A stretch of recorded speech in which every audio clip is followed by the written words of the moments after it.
Thank you for joining us for Constitutional Medicine Part 1, a series of webinars that's going to explore and introduce constitutional medicine and all the wonderful things that go with that.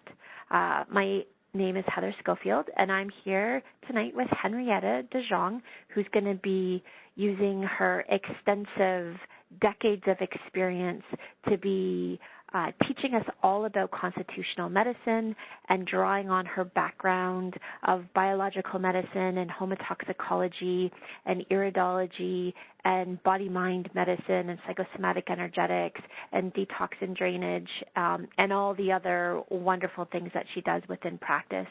And she's going to take that and weave it all together and bring it into the constitutional medicine picture.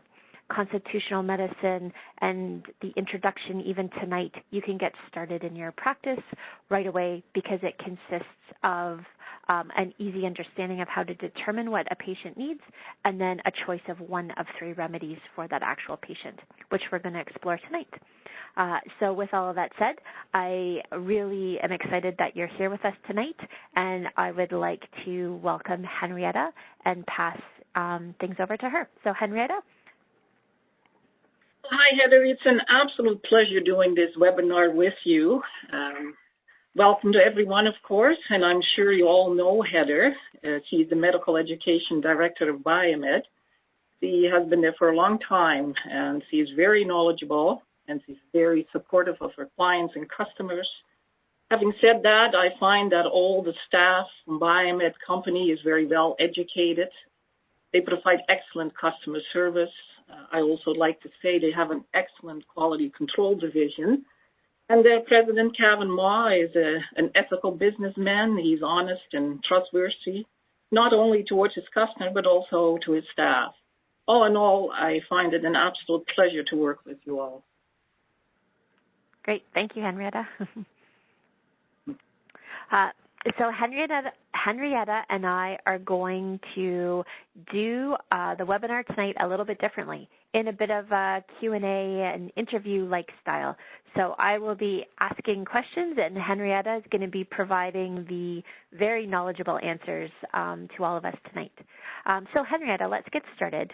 Tell us, what is constitutional medicine?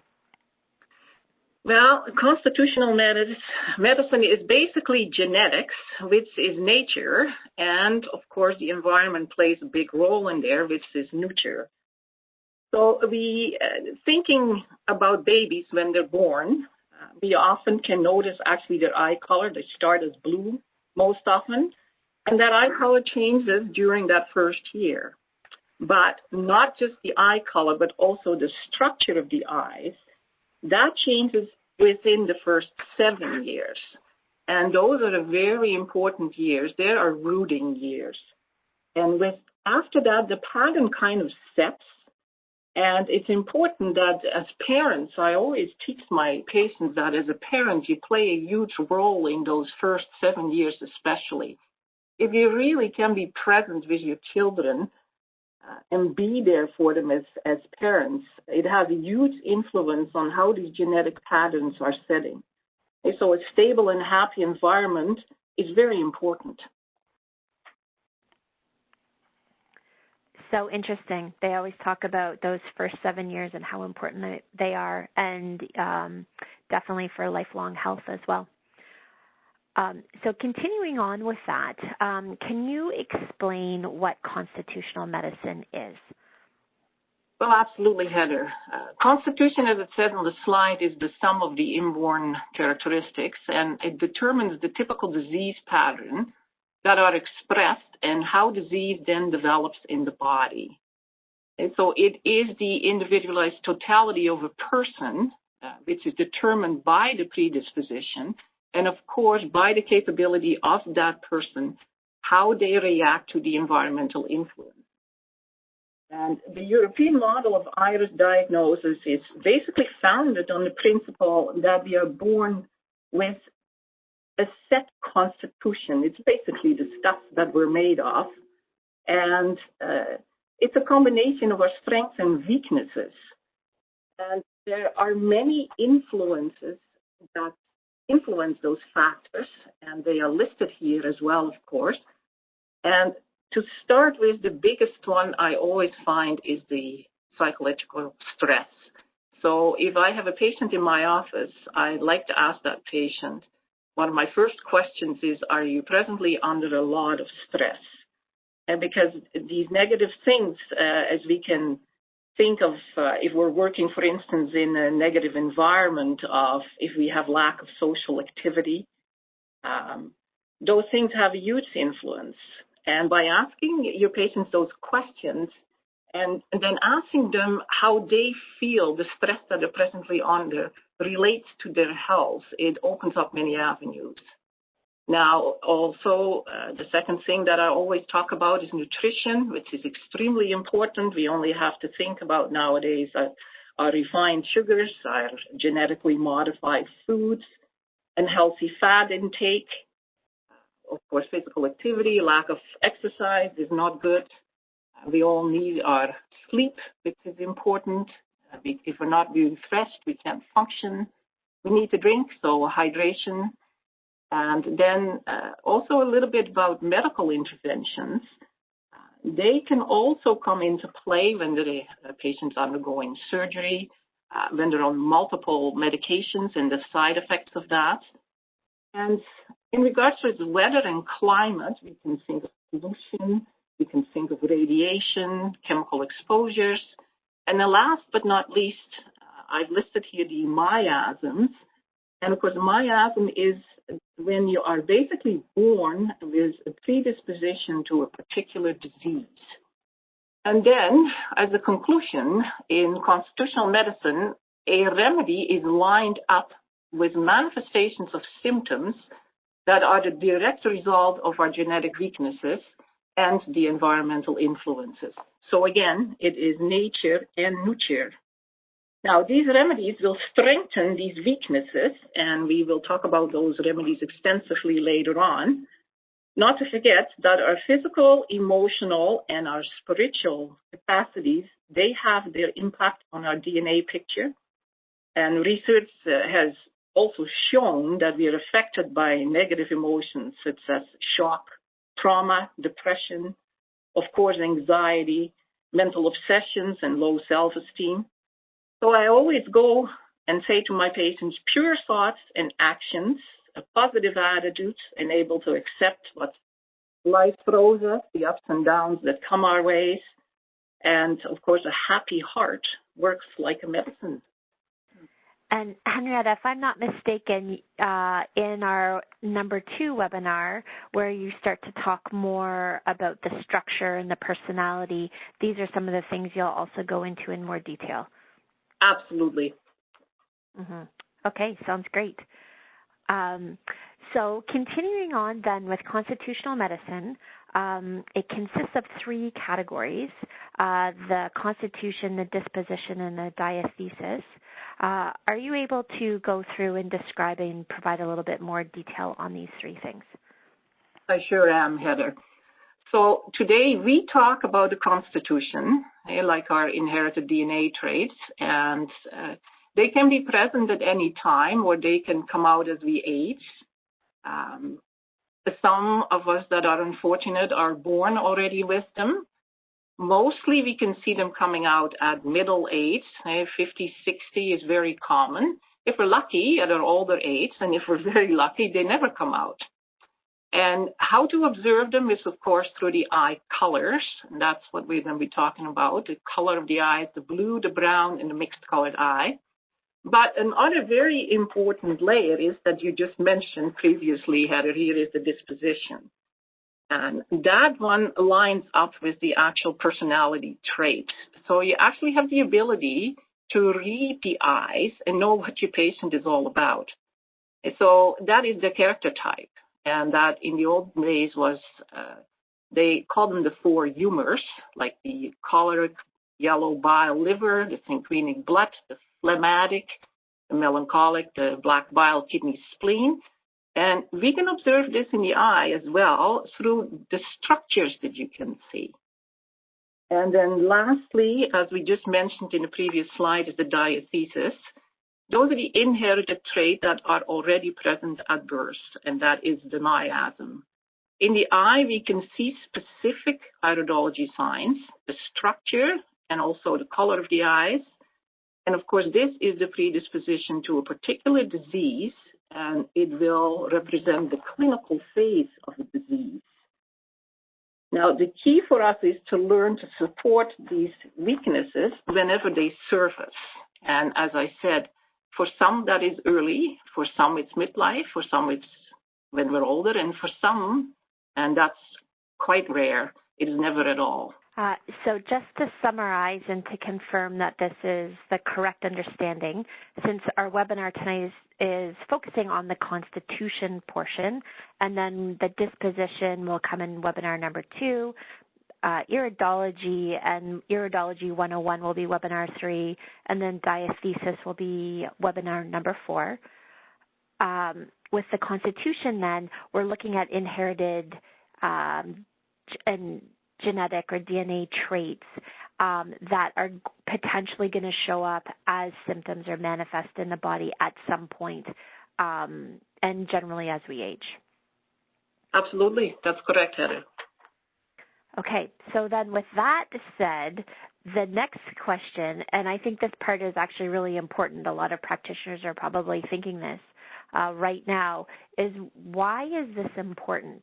Well, why is this so important? Because we learn about the individual or the patient's disease patterns and how eventually that disease is going to develop in the body. And it is just so fascinating to observe through the eye what kind of diseases we can be predisposed to. And what I often do in my clinic is I read the patient's eyes without opening their file and their paperwork. And I tell them what I see, and it's very amazing because I always get these, how did you know that? How do you know all these things? And it's interesting because, see, once we open the paperwork and we talk about what they've written, you will always see the symptoms that they've written down always line up with what we've discussed from what we've seen in their eyes.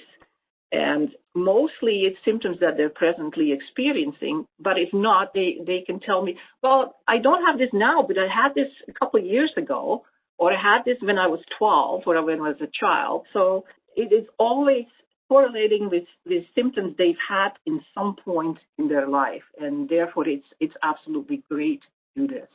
Okay, perfect. So then it gives us this ability to understand our patients better with their disease patterns and how they're going to express, and gives us tools to just have a better understanding overall about treatment and being able to categorize that nicely. That is correct, yeah. Okay, so now the next question may be, I understand constitution from a different perspective. Or I thought constitution meant this. And so can you take a few moments to explain the different types of constitutions from different viewpoints and different modalities that are out there? Well, what we're talking about today, of course, is the constitutional model of iridology, which is the 3 different types of colored eyes, which is the lymphatic, the blue eye, the hematogenic, the brown eye, and then the dyscratic or the mixed colored eye. Having said that, there are many different types of constitutions, and we all practice differently.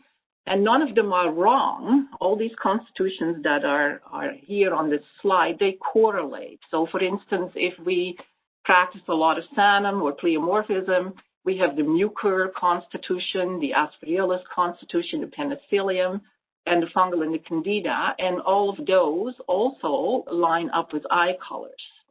Now, the other thing for traditional Chinese medicine, there is many of them. There's 9 types that I know of. There is the neutral, there is the qi deficient, the yang deficient, the yin deficient. There is blood stasis, phlegm, dampness, damp heat, the qi stagnation, and the special intrinsic constitution. Again, the people among us that practice this will be very aware of these as well. And these can also line up with what we see in the eyes. Now, we also have the muscle types or the somatotypes, the mesomorph, the ectomorph, and the endomorph, and we will shortly discuss those, but they also line up with what we see in the eyes. Then the body types, we can have the aesthetic, the athletic, the picnic, lectosome, hormonal types, we have thyroid types, adrenal types, pituitary types, gonadal types. Now, aerobic medicine, we have kapha, pitta, and vata. Back to the four humors, as we expressed the four temperaments in the olden days, the personality types again, the choleric, phlegmatic, melancholic, sanguinic. Now, one thing that we should not do is confuse these constitutions with the homeopathic constitutional types. And I know Heather is an expert in this. He would know a lot more than me about this, but we have different constitutional types in homeopathy, like we can, for instance, mention pulsatilla type, sulfur type, natrium myrrh, but the remedies there line up with a list of specific symptoms, correct, Heather? That is definitely correct. Yeah. So we are focusing here on the constitutional model of iridology, and the remedies that we are going to be implementing line up with the colors of the eyes. And it is just, like I said, we all practice different, but we will recognize, most of us, these different views, and they're all correct and they're all comparable in our fields of practice. Now, today we will focus on the constitutional iridology. It is simple and it's just an excellent tool to have, and it really serves the foundation of all our protocols. Okay, so I know you are quoted to say the eyes are the windows to the soul. Can you talk a little bit more about that? I find this saying is so right and so correct. And of course, it's a very well-known saying, and it's also a very accurate statement. It is basically all about the individual's DNA that's passed forward through the generations. So when you look at the eye, you actually see a unique representation and a reflection of your parents, your grandparents, your great-grandparents, at times even your great-great-grandparents. As we get further into learning all about multiple aspects of constitutional medicine in the next webinars, you can learn about the depth of this statement here, and how really true this statement is. Okay, wonderful, and lots to look forward to as far as learning goes. Oh, yeah. So you've perfect. So you've mentioned iridology now quite a few times, and I'm sure many that are listening, iridology would be something that they haven't necessarily thought about or something that they don't know very much about. And so can you talk about iridology in respect to constitutional medicine and the Constitution, so that we can put a framework into the next parts of what we'll be talking about within this webinar?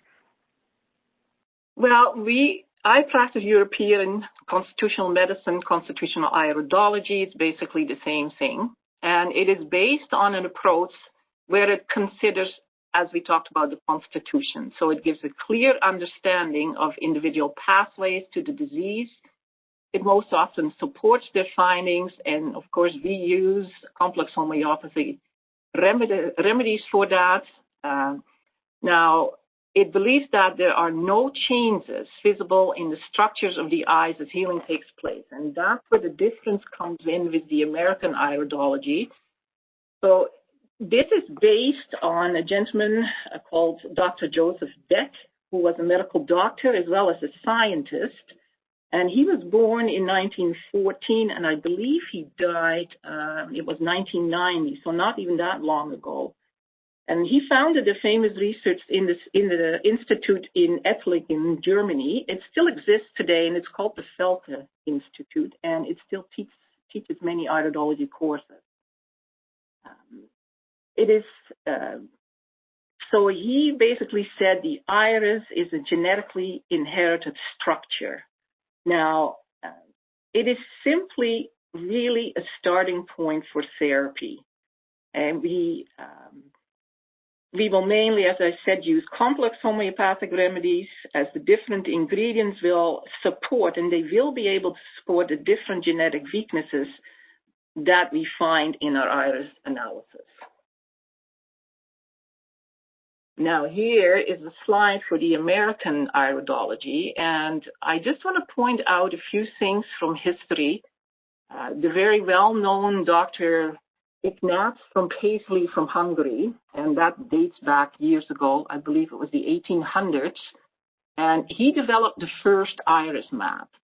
What happened with him, he had an injured owl that he found in his backyard, and this poor little thing had a broken leg. So as he was looking at this owl, he noticed in one of its eyes there was a black line, and after he doctored it up and the leg healed up, instead of that black line, a white mark appeared where this dark mark was before. So, of course, this is very intriguing, and this is how he captured his interest in this. Now, another very important gentleman is Dr. Bernard Jensen, which I think most of us have heard about if we practice some iridology, and he is from more recent years, from 1950. He basically pioneered the science of iridology in the States.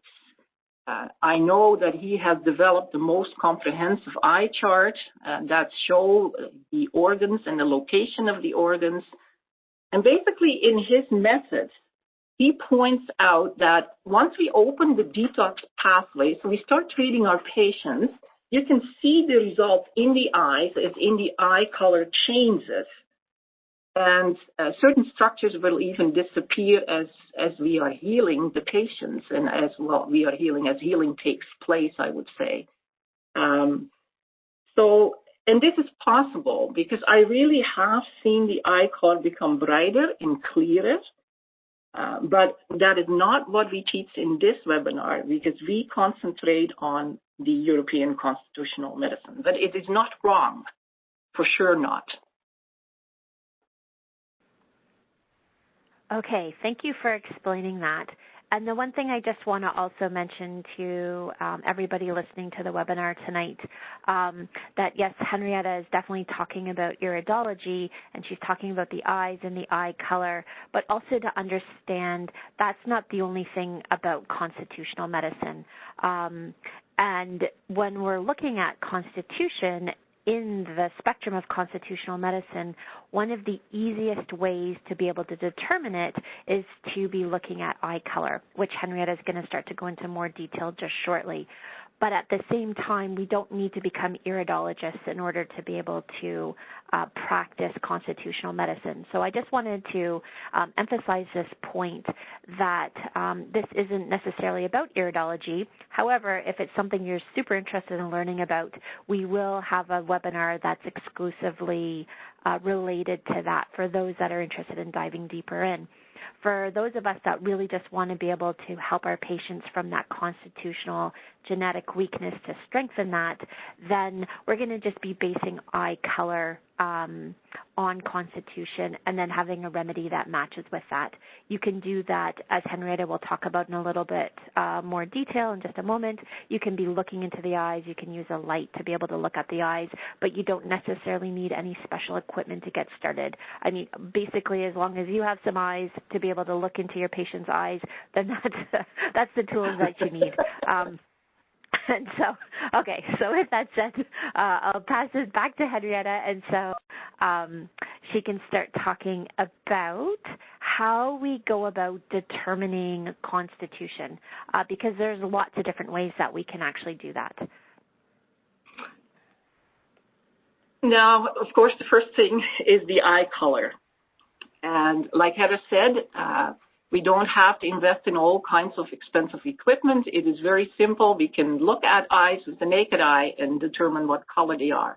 However, it's very helpful if you have a magnifying glass or an eyeglass or a pen light, because sometimes the eye colors are deceiving. When you look at the eye itself, you can think they have a brown eye, but then when you shine your light in it, you will determine that it is actually a mixed color eye. So it is important to look close up.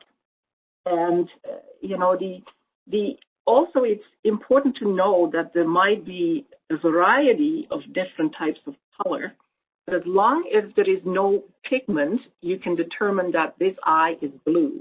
When it becomes pigmented, you will see that most of them are mixed colored eyes.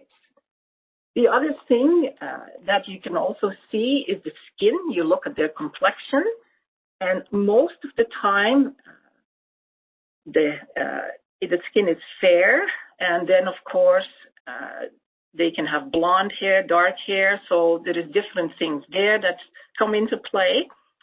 I find taking a very good case history is very important. Even when you look at the way your patients fill out the forms, you can learn a lot from that. I have patients that absolutely put nothing on their forms, and then I have patients that need more paper. That also teaches you what type of patient they are. Taking a good case history, listening to your patient is always key. Again, I ask very specific questions about the lifestyle and the stressors, as I previously mentioned. For some of us, we still do a physical exam. So here we have look, listen, and feel that comes into play. Because even by feeling, we can discover a lot of things. Doing the physical exam teaches us a lot. Also, the facial expressions we observe, the gestures. They're often really amazed on how all the things that you find do apply to them. And it makes it exciting because, you know, when you explain it to them, they really learn that this is about them and it's not just going through the paperwork with them. No, this is who they are. And these are the possible disease manifestations that they can possibly portray. So again, it is very exciting to learn this, and it is fun to do. Great. Thank you, Henrietta. So we're going to now shift gears a little bit and start actually talking about the 3 constitution types. And so before we dive into each individual type, can you just do a nice overview of the 3 constitutional types, please? Absolutely, Heather. As we see in this nice little chart here, it's very simple. We have the lymphatic type, which is the blue-eyed. We have, as we call the hematogenic type, which is the brown-eyed. And then we have the dyscratic or the mixed type. It's basically a mix of everything.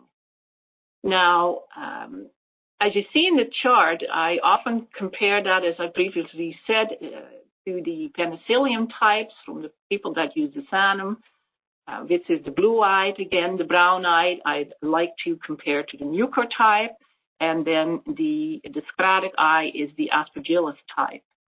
Now, also the body types, which we will get into a little bit further in some more detail. You see the pictures here beside the colors, and they're also important. Now, the constitution, and for today, we only have to know the blue-eyed and the brown-eyed and the mixed eyes, but there is subtypes, which I'm going to address in the further webinars.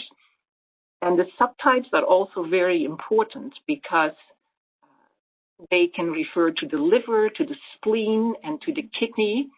And it's interesting to learn that as the patients are walking what I always call their path of their genetics, sometimes the constitutions shift, and that also creates different subtypes again.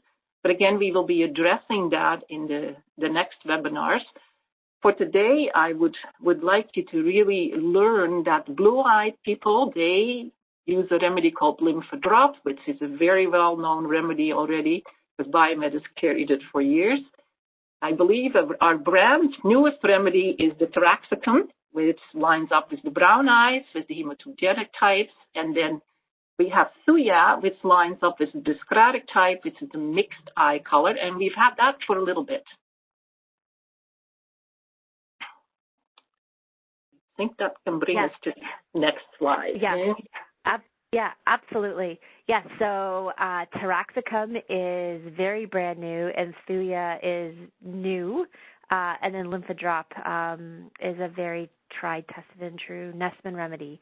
And so Henrietta is now going to be going through each one of these in more detail in relation to the constitutions. So the first one up is a lymphatic constitution type. So there's the eye color, the blue or the pale green or gray. And again, they can have many different variations. And then the complexion is fair, and we often see a slightly pigmented skin, and we often see the blonde hair here. And the bone structure here is the picture that I was just talking about, is the mesomorph. It is muscular. So these people tend to be developing strong muscles, and they're naturally strong. Their weight distribution is different again. They have a large bone structure, large muscles, and you can see it in them. The shoulders are wide and broad, and they often portray a very muscular chest. We can also call them the ovary type, as we saw in the previous slide, or the thyroid-pituitary type, or the gonad type. Then they can really gain weight easily. So if they increase their carbohydrate intake and they have lots of exercise, then they will start to have that nice padding around the belly. Now, the possible disease manifestations, they're very simple. Anything that occurs with itis. So we have the ear, nose, and throat infections. We have the sinusitis, the bronchitis. We have even the lymph, it drains down. If you can picture the lymph draining down, starting in the head and the sinuses and around the ears, it will drain down to the throat. It will drain down to the lungs, to the armpits, then to the digestive tract. So all these infections can take place in those areas where the lymph is present. It can lead to chronic inflammation, and even when it will drain to our joints, it causes a lot of rheumatism. And we can see it draining to the groin, so there's the bladder and the kidney infections. Also interesting to know is that a lot of blue-eyed people can suffer from a bit of nervousness, and they also have early calcifications of tissues.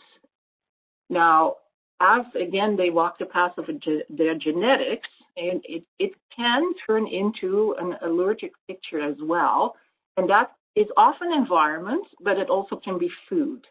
So the weakness, of course, when we talk about this, is the whole lymphatic system. It's the skin, it's our mucous membranes. Hey, think about your phlegmy people, and it's the nervous system.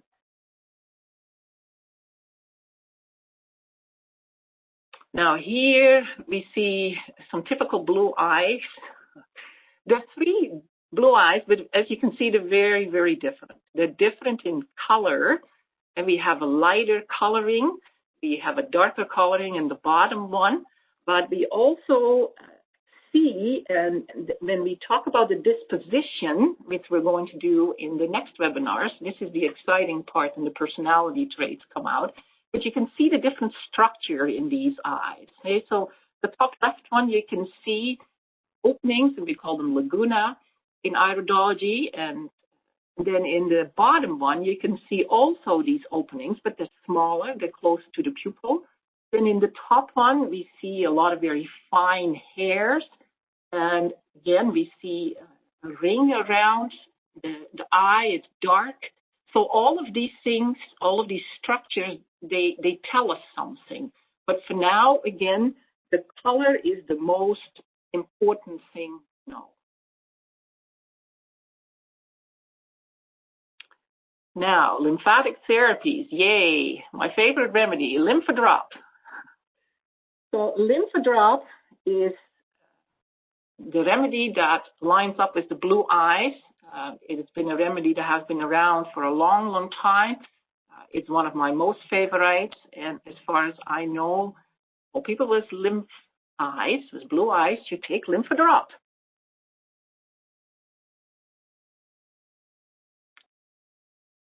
Now, it is a classic formula to detoxify the lymph, the blood, the extracellular matrix, and the connective tissue. Now, the lymph system is one of our biggest detox pathways. It's also a big part of our immune system. It is helping as a defense mechanism against disease. It is part of the circulation system as well.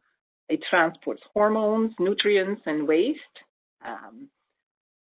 We can use lymph drop for many things. The drainage, it also works for the liver, the gallbladder, any biliary tract problems, as we said, digestive tract problems, the skin, the lungs. It's an awesome immune support system. It can reduce the responses in any allergic reactions. And just to give you an example, if I see a child come into my practice with, for instance, sinusitis, and the child is fairly young and is nicely plugged up and displays all these symptoms, sometimes just by giving lymph drop, you will completely resolve that. Now, in other conditions, if there is severe underlying bacterial infections, you can easily combine that. For instance, I'm thinking of BioBoost, which is great for bacterial infections, and it will help drain that out. Now, also, we can combine it with Fluence, which is flu-like symptoms, viruses. So it is very easy to start lymph drop as a foundational remedy and then build from there on, depending what you see in your practice. Now, it is very specific for the lymphadenitis, lymphangitis, and lymphadenopathy, which is wonderful for edema. We can see that post-surgery. Sometimes it's acute, sometimes it's secondary. It works wonders in sports injuries. It heals strains, sprains, contusions, swelling, hematomas. It's great for the systemic diseases as when it gets more severe, as in eczema, urticaria, allergies. Pediatrics react extremely well to lymph drop, especially for all their recurrent infections. Think about their ear infections, otitis media. So a lymph drop can be used for detoxification programs, for general health maintenance, for disease prevention. It works well with liver remedies, with kidney remedies. It is simply a beautiful remedy. Now here you can see the ingredients for yourself here and a little bit about the recommended dosaging here. Adults and children, I often dose only twice a day. I find that much better for compliance.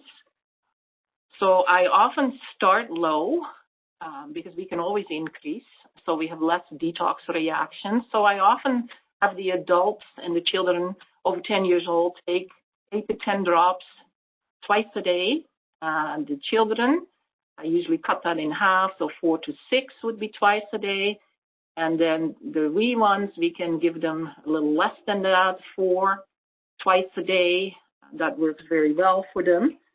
And like I said, I dose twice a day because for the simple fact that people always say, oh, I don't want to take it in my lunch. You know, it's too much work. I can't remember it. So when I dose twice a day, I just simply tell them, take it in a little bit of water, do it before breakfast and supper.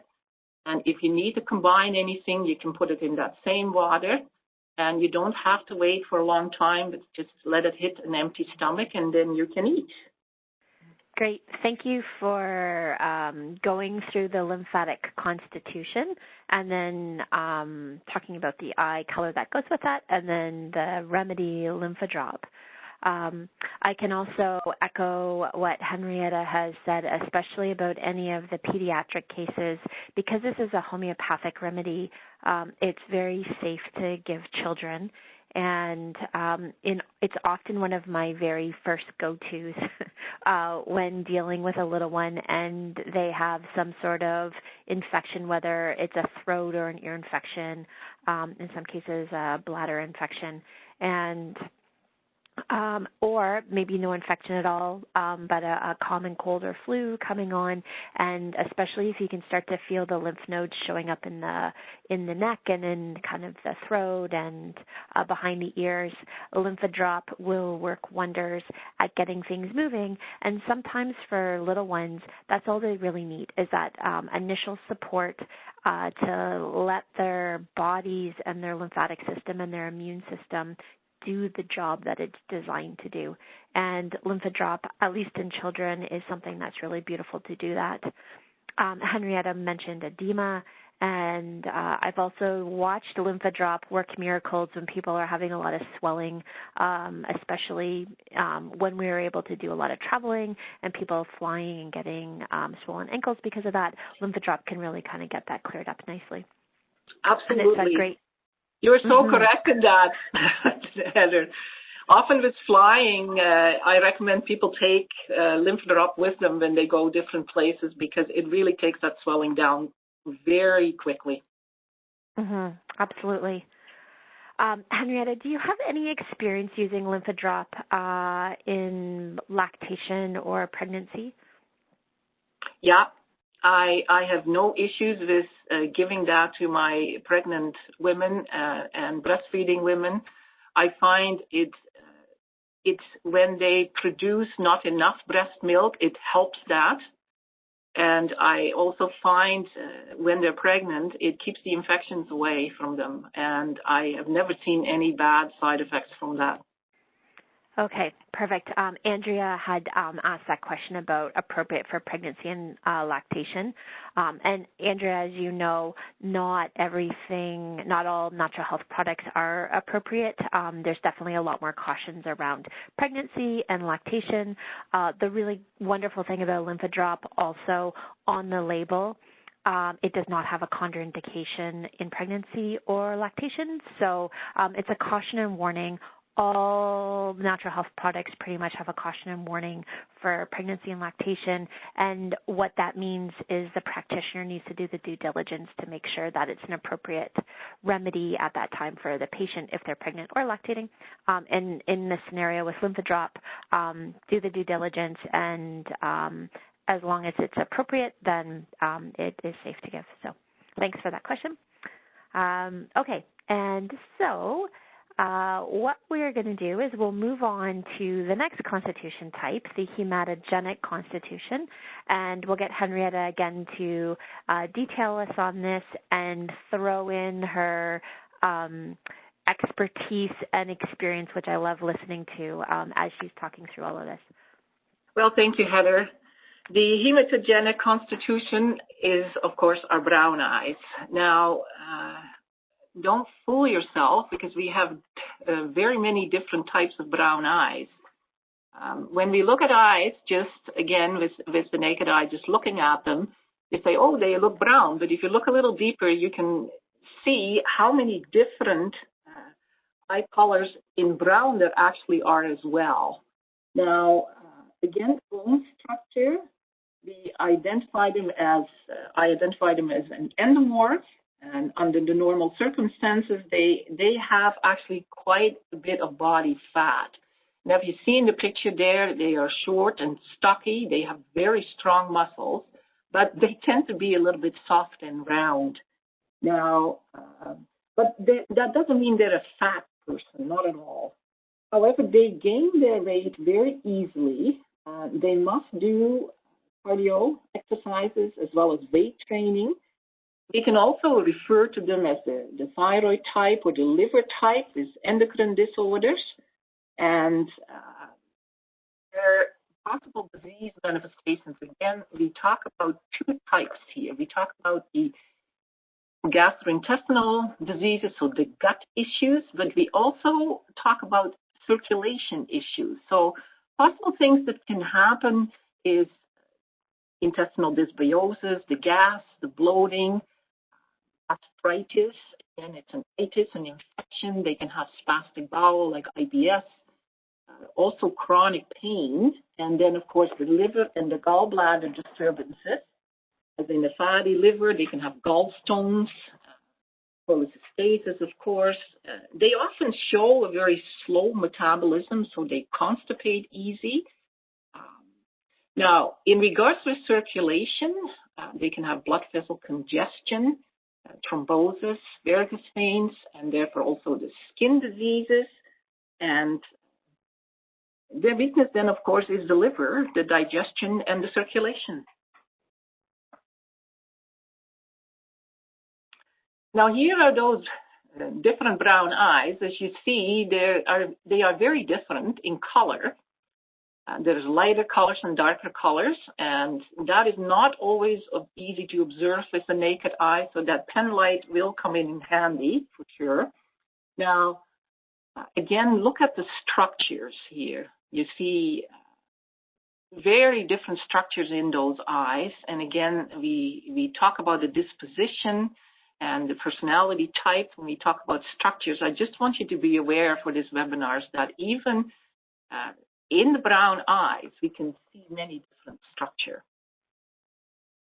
Now, here come our therapies, our brand new remedy called Taraxacum, which is the foundational remedy for the brown eyes. It is a classic formula to detoxify the liver. Taraxacum will promote bile production, and it will aid in better digestion. It will increase intestinal peristalsis, which is very important because they often are sluggish there. It will improve the fat metabolism. And, you know, I would say we need the liver detox pathway open at all times. And in order for that to happen, we need a healthy and happy liver and a well-functioning liver. So specific conditions that we can treat there is a full range of all the liver disturbances. We can have a liver enlargement, again, fatty liver, jaundice, itchiness, liver cirrhosis, and then, of course, the hepatorenal syndrome. Often these people are big eaters. They find it hard to stop eating, but they do not always tolerate food well. And therefore, you can see the gallstones and the inflammation of the gallbladder. Now, the Taraxacum will promote the blood flow through the liver, and it will stimulate liver regeneration. And it also, when we talk about circulation, it will treat weak blood vessels and ulcers, venous stasis. It will reduce redness, bruising, and swelling. It will aid in wound healing. Now, one thing I want to mention that the Taraxacum itself is an awesome remedy because it addresses so many things, but in cases when we have issues with portal hypertension, constipation, backup fluid into the liver, we can combine that with another remedy, another drainage remedy called Cardus, and the two of them together will do wonders.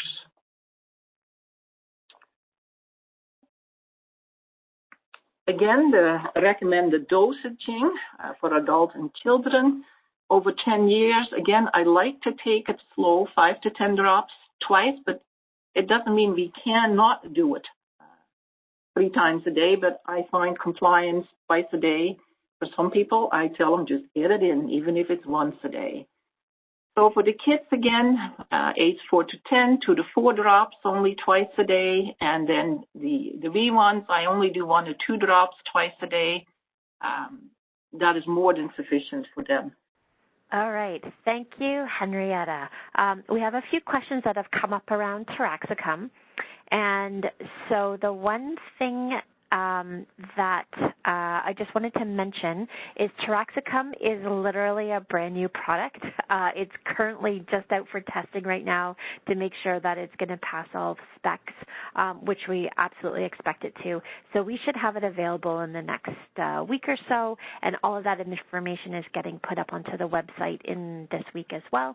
And then we're going to have a beautiful new constitutional medicine booklet for everybody, which is going to go into a lot more detail, of course, on these remedies as well. So a few of you have noticed that Taraxacum is not on the Biomed website yet, and so it's a coming soon, and we should have it, as I said, very shortly for everybody. And so with that said, I will make sure to follow up with this beautiful new Constitution Medicine booklet in my follow-up email so that you have that. And then when we move into questions, a practitioner asks, regarding taraxacum, what kind of expectations do you have for treating patients, especially around metabolism? Can you expect that that will help to change that and also to really influence kind of the liver and the congestion? Absolutely. That is a very good question. It will change the metabolism as it will speed up the working of the liver itself, and it increases the blood flow to the liver. So those people that are so sluggish in the metabolism, they have all this gas and bloating. It will aid that. It will actually get rid of a lot of it, and it will have them better peristalsis. They will have better bowel movements as well, which is, again, you can combine it with the Cardis, which is an awesome remedy for that as well, and the two of them will really increase proper metabolism. Okay, perfect. Sounds great. Now, I have another question, and I think I'm interpreting this correctly for Dr. Lawrence. She's asking about using taraxacum with gallbladder symptoms when imaging is not showing anything significant for the gallbladder. Do you have any experience kind of in that arena? Yeah, we can definitely use that. If they are experiencing the symptoms, we can definitely use a bit of a lower dose of that. I would advise, for instance, just 4 to 5 drops as a start, because it will eliminate that discomfort that comes up that they have when they have that sluggishness and the bile is not flowing properly and they can't inject it into the small intestine. So yeah, definitely this will help. Okay, great. And then continuation on that, would you use taraxacum for gallstones? Is it safe to be using with gallstones, or would you be using Cardis or something else for that? I would use both. We can use both of them. It is very safe to use with gallstones, and Cardis in combination with that as well when the stones are present, because it eliminates the congestion of that in the duct there.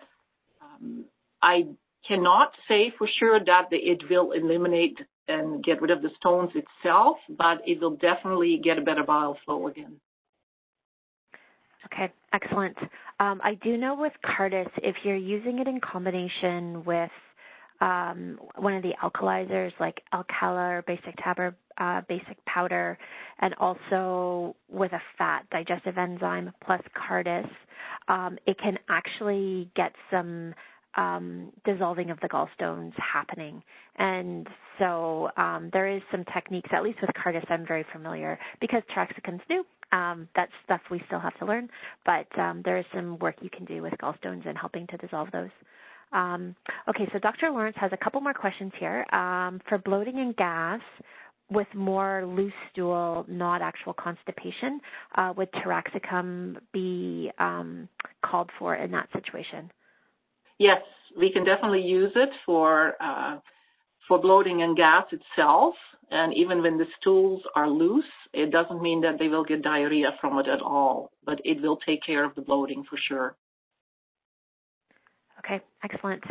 And then we have a comment from Sophia. I always prefer to use Lymphodrop first to drain lymphatics, kidney and liver before starting something like taraxacum, which is mainly for liver gallbladder. Is that a mistake? Would you anytime use both of these at the same time? No, it's not a mistake. I think it's a good way of doing it. However, we can do them both at the same time. She's right. She is right. I like to open the lymph pathway as well. And when we start with Lymphodrop, if we are just treating a patient without looking at their eyes, we can start with Lymphodrop because Lymphodrop also has ingredients for the liver itself. And that's why that is an excellent start. And if that is not enough, we add taraxacum or Cardis to it. But of course, when we talk about constitutional medicine, we line this up with the eye color we see. So if we have brown-eyed patient, we say, okay, let's see what symptoms this patient is experiencing. Maybe there is no symptoms, so maybe we only need to support them with 2 drops a day, just to make them feel a little bit stronger, because we know the liver will be a bit weak, because that is their constitution, that is their DNA. So in that case, we always use tiraxicum when we just look at the brown eyes. But what Sophia is saying is correct, because if we open up the detox pathway, we start with the lymph because it's such a tremendous big pathway to open up, and it will start opening up automatically the liver as well, because there is ingredients in the lymph drop for that. Then definitely combine it with tiraxicum, which will then open both pathways here, or Cardus as well, and then we of course can address the kidneys, and then we have all 3 of our detox pathways open, and that we can address with the Solidago. Mm-hmm. It sounds like a good plan and a follow-up information for everybody. And just to add to what Henrietta talked about, Sophia, and then just in general, when we are detoxing, we do want to make sure the bowels are moving, because if somebody's severely constipated and you start working on the lymph, for example, or even the liver, and the bowels aren't moving, you can get some detox reactions happening. So with the lymph, when you're opening those pathways up, and you are getting some potential reactions, make sure the bowels are moving. And then also it may be an indication that more liver and or gallbladder or bile flow is necessary. And so when Henrietta was talking about doing them at the same time, sometimes that can be the best way to make sure that not only are we moving the lymph, but that the liver and the bile are also getting those toxins out. We did design the detox kit, which is liver, kidney, gallbladder, GI tract, and lymph all together. And so you've got kind of all those pathways supported. And as Henrietta also mentioned, looking at the eye color and the constitution is really going to give you that indication of what it is and where you need to actually do the support. So while maybe all of the systems need to be supported in a blue-eyed person, lymphodrop would 100% always be the first thing to be thinking about and reaching for that patient. Absolutely. Okay. Great. So then we've got one more constitution that we're going to talk about, and then we're going to start to bring it all together and do a quick summary for everybody. And so the last constitution that Henrietta is going to discuss is the dyscratic constitution. So I will turn it back over to you. Last but not least, we have the mixed colored eye, and that can be a combination of gray, green, brown, blue, eyes with different types of pigments in there. We can also, in regards to the bone structures, we call them the ectomorphs, and they're naturally slim. They have a light build. They have small joints, and they have lean muscles, as you can see again in the picture on the side there. They also have long limbs, long arms, long legs, complexion. They have fair skin, and these type of patients, we often see the moles, the pigmented moles, as well as the typical skin tags can be seen. Now, they have more of a fast metabolism, and they burn up their calories quite easily. So I always tell them, please eat small meals more regularly, more frequent. We can also call them the lymphatic type or the kidney type, the adrenal or the thyroid type. Now, and in these people, the disease manifestations are always frequent colds. It's always affecting the immune system. Again, we can see the dysbiosis, fast bloating, constipation, gallstones. It's basically all the diseases, all the combinations from the blue and the brown eyes together. It's skin disorders, rashes, itching, cysts. I often see these patients have fatty lumps. They develop tumors or tumorous processes. They have osteoarthritis. They have acid accumulation, like gout, where we have high uric acid. They they often develop environmental and food allergies, but often I see the chemical sensitivity. These are people that go to your department store and they go into them and they say, ooh, the perfume, it stinks, I cannot handle that. You see that almost always with the mixed colored eyes. And then as they walk the path of their genetics, they develop the autoimmune disease tendencies such as lupus. You can see rheumatoid arthritis. You can see diabetes type 1. And then, of course, the weaknesses are the immune system, again, the metabolism. In this case, it's more faster metabolism. So in this case, you can see more the diarrhea type of result of that.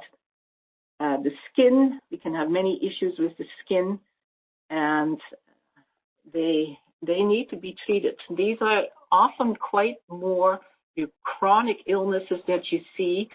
And when I have a child come in with frequent colds, we can treat them just with the remedy, which is called Thuya. We'll get into that in a minute. But the remedy alone for that can be good, but we need the Thuya as a foundational remedy here, and we often need to build our protocols upon that, because Thuya is not always enough, but it is a must, because they need that immune system support. Here we see then the different types and colors of eyes. Again, an example of all kinds of colors. We see the blue, the brown, the green, the gray. And of course, again, we see the structure, as we've talked about before, which is related to the disposition and the character types. So important to know that there is many variations, and they often show up with pigments. Now, here is our foundational remedy. Always, always Thuya. These people need immune support. It's vital that they have that immune support, and you will see that they will feel better when you give them that. They will notice within usually 6 to 12 weeks for sure that they feel better. And sometimes they tell me, Henry, I don't know how to explain it to you, but I just know I feel better. So you can imagine if you support that immune system, that they are less likely to get these infections all the time, and that makes them feel better in general. So then Thuya is the classic formula, as we said, for the immune system. Also, it improves blood circulation to our tissues. It is especially important in autoimmunity. It relieves the symptoms of colds and flus, as we said. It helps with allergic reactions, as in sneezing, coughing, skin rashes. Now, I use Thuya often, again, in combination for allergies with Allernest from Biomed, which is another excellent remedies, and it really keeps those reactions at bay. Another thing that I love using Thuya for, if people get vaccinated, it often is very capable of flushing out the side effects after they're vaccinated. So specific conditions include, again, the immune support, the growth on the skins that we discussed, the warts, the polyps, the cysts. Another lovely way of using Thuya is just putting a couple drops directly on the warts, especially in our little guys. If they just develop them, it makes them go away. It works wonders. It helps for ulcerated tumors. It also helps for bronchitis, inflammation of the airways, asthma issues. Again, it supports those severe infections. And it also goes back to the biliary tree again. It supports the digestive tract. It supports the wound healing, bleeding of the skin and into the mucous membranes. And it basically, Thuya is absolutely wonderful, and it should be used in all chronic conditions. Here are the dosages then again. Adults and children over 10, I only give them 5 to 10 drops twice a day, and it's sufficient. Like I said, we can always increase. Now, children 4 to 10, I only give them 2 to 4 drops twice a day, and the wee ones here, I give them 1 to 2 drops. Some people come to me and they say, Henrietta, I want take the Thuya for prevention? Can I please take it for prevention? And by all means, it works wonders. All right. So we have a few questions now that have come up around the dyscratic constitution type in Thuya. And again, another question regarding expectation of outcome. So with Thuya, because it covers off on the immune system and on skin and kind of growth or tendency towards growth in the skin, could you expect, or in your experience, have you seen using Thuya could shrink cysts, for example? I have seen that with quite long-term use. It will not do that immediately, but in long-term use, it will do that. And this is a good time to talk about how long do we use these remedies. And, you know, I start usually with the more maximum doses. For instance, with Thuya here, I do the 5 to 10 drops twice a day for sure, from 6 to 12 weeks. And then, according to their symptoms, I adjust the dosage. And in regards with cysts, they will shrink eventually, but we do need to use it for a long time. And we need to tell our patients that so they don't have expectations, oh, I'm going to take this remedy and my cysts are going to disappear within a couple of weeks. That is not so. But it will happen over time. Now, having said that, a lot of my patients sometimes say, oh, I'm so tired of taking these drops, Henrietta, can I stop them for a while? And I say, well, by all means. And it's interesting to see when they stop them, in usually a month or so, I get a call from, they say, well, I'd like to start them again because I don't feel as well. And when you restart them, they often work better again. So they've taken a little drop holiday, as we call that in our office. And when they restart again, they seem to work a little better. But, you know, in long-term use, sometimes they only have to take it like twice a week. Just even a couple drops, maybe on a couple days, and it still does the trick. So again, according to what you see as symptoms and how they feel, you can use this. And in regards to cysts, you need to use this long-term. Okay. Now we have 2 questions regarding thyroid and Thuya. So one question is it appropriate to be used with Hashimoto's?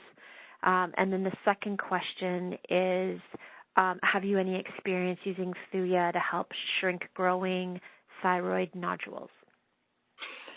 Again, in case of the thyroid, it definitely can be used in Hashimoto's because we're talking about an autoimmune reaction, correct? So absolutely.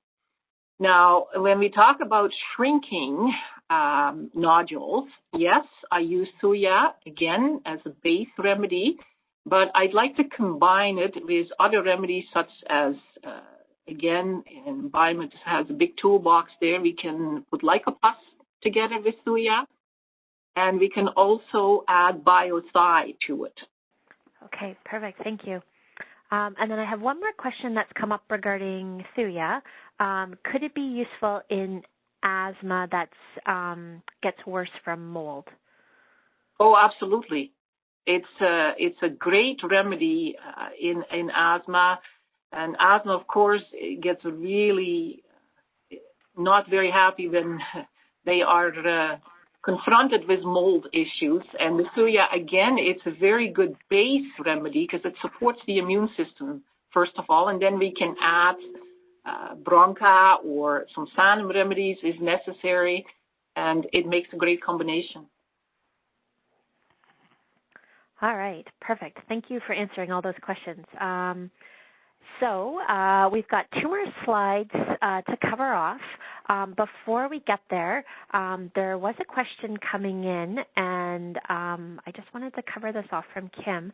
She was just asking, and I believe, if I'm correct, Henrietta, this is something that's covered in one of our later presentations with disposition or diathesis, is what happens or how do you categorize a person with 2 different colored eyes? That, is a very interesting, it's a good question. I would support, when we talk about colors, I would support them with both remedies. I would support the lymph and I would support the liver. And of course, the other things, like Heather said, we will discover why they have the two different colors eyes is also very dependent on the structure of the eye, which we will cover in the later on webinars. It's a bit too detailed to get into at the moment. Okay, perfect. Thank you. And another question that's come up, Thuya, using with cyst and fatty tissues, is there any other things you would add to Thuya for that? I know Cardis or Cardinera plus Thuya plus lipidzyme are some good techniques to be using, at least for the fatty tissue and fat metabolism. Anything else to add to that? I would definitely add lymphodrop because we need to drain. I often use those two in combination, and all the other remedies I use as well, what you mentioned, Heather. Okay, perfect. Yes, and you're getting some thanks for that, so perfect. Okay, so then one of my last questions for you tonight is, first of all, I wanted to thank you for sharing all your knowledge and your expertise on constitutional medicine. I can't even emphasize how important it is to be able to have practitioners with long-standing experience that can share that out so that we can be confident starting a new medicine and introducing new remedies to our patients that will get good results, whether it's a short term or maybe, using for a little bit longer term, but still to be able to see results, especially, as you mentioned, even with just helping to shrink cysts. These are things you don't hear in your general day-to-day with working with patients. So that part is amazing. Okay, so my question is then, why, for constitutional medicine, why is it important to use this with our patients? Well, I see it as laying a foundation. So we need to lay the foundation for our protocols. And the easy way to determine is that to just look at the color of their eyes. As you learn to understand the genetic weaknesses, as we talked about in this webinar, if we lay the foundation, we can build on that foundation. I can't emphasize that enough and sometimes one remedy is enough. But in more severe diseases and more complicated symptoms, we need to add. And the beauty of these remedies is they can all be mixed together in a little bit of water, and it's easy to take for compliance. And on top of it, your patients always feel better. As I said before, they will come to you and they say, I've taken these remedies now for 6 weeks, and I just in general feel so much better. And therefore, the beauty that we can do is we can break the disease pattern. So according to their individual genetic weaknesses, if we strengthen their genetic parts that are weak, we can actually, sometimes we can prevent those diseases from coming out early on. And if they are already there, we can prevent them from getting worse. And so it resolves the symptoms according to their constitution. So these remedies are of key essence. And I know now that we've come almost to the end of this webinar, you're probably on information overload. And I remember coming home from my first seminar and thinking, where am I going to start with this all? Well, it really wasn't that difficult because I started looking at each patient eye. And I honestly have seen since my first seminar, every patient's eyes, and I've looked in them. And the patients are the ones that teach us this. They will teach us. And it is basically a simple tool to add to our already existing toolbox. Because the way that we are practicing now, it is easy to add it. Okay? So you look in someone's eye and say, hey, this is a lymphatic eye. So they could have these weaknesses. Let's look at their symptoms. They need lymphodrop for sure. And then you look at the brown eye and we choose the taraxacum. We look at the mixed eye and we choose the Thuya. And then whatever else we need to build on the foundation, we can use and we can add. So we know that everything will just work better if we use these 3 remedies. And Heather has put up our last slide here. She's done an absolute fantastic job putting this all together. And so we see the lymphatic constitution with the remedy of lymphodrop. We see the blue eye. We see the hematogenic constitution with the remedy of taraxacum.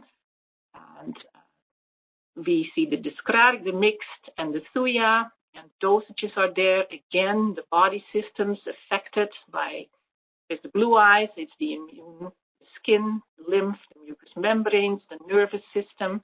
The brown eyes, we see the liver, the digestion, circulation, portal vein congestion, as we mentioned before. And then, of course, the mixed, it is the immune system, the metabolism, the skin.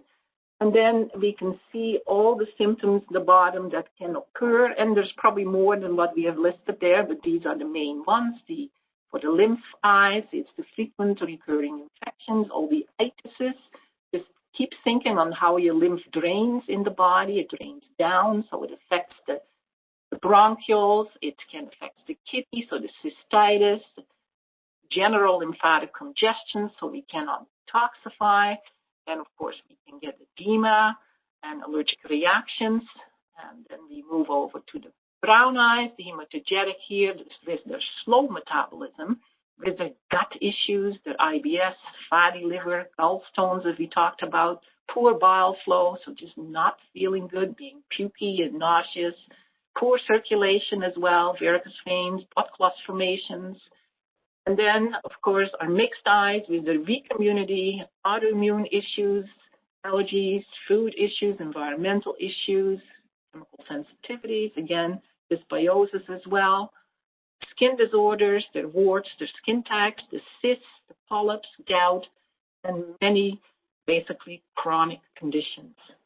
So now I would say, guys, a wonderful summary of everything that you shared tonight. I would say go home and practice this and have fun with it, because it really is, it is fun to do. Yes, so it's one of those things, easy to dive in. As I've been talking to practitioners over the last weeks, the one thing, and Henrietta has emphasized this beautifully, is there's only 3 remedies to be considering. And by looking at the patient's eyes, it's really easy to determine which of the 3 to add in. You can add it into any pre-existing protocols that you've got with your patients, or if you have those patients that you've been working long-term with and you're looking for another option to add into what you're already doing with them to take their health journey up the next level, then this is definitely the way to do that. Now, if anybody has any questions, we'll just answer a few more if anything shows up. So again, type them into the Q&A section. I did want to just confirm, Barbel, I know you're on the call. I did type or answer with the fatty tissue and the cyst just into the chat room, and then also answered your question. So I hope that you got that. If not, then I can always email you the list of those remedies that you can use for that type of thing that you're seeing in patients. Yeah, okay, so I don't see any questions that have come in now, which means Henrietta did an amazing job.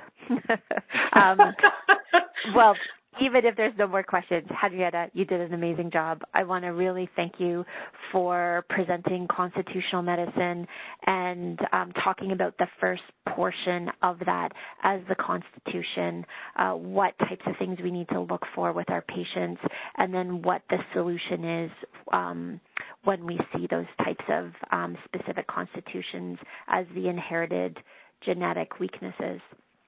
I look forward to us continuing to present some Part 2 and Part 3 and Part 4 webinars to continue the education on constitutional medicine, and I hope all of you will join us again for that. And so with everything, thank you. Thank you for investing your time to learn more about constitutional medicine. Thank you all, and thank you, Heather. Yes, absolutely. And I look forward to touching base with everybody with a follow-up email in the next couple of days. If you have any questions, of course, feel free to email me or call me, and I'll be happy to answer anything that's coming my way. And with all that said, have a wonderful rest of your evening, everyone, and have a really amazing week. And again, thank you so much, Henrietta. Look forward to the next webinar.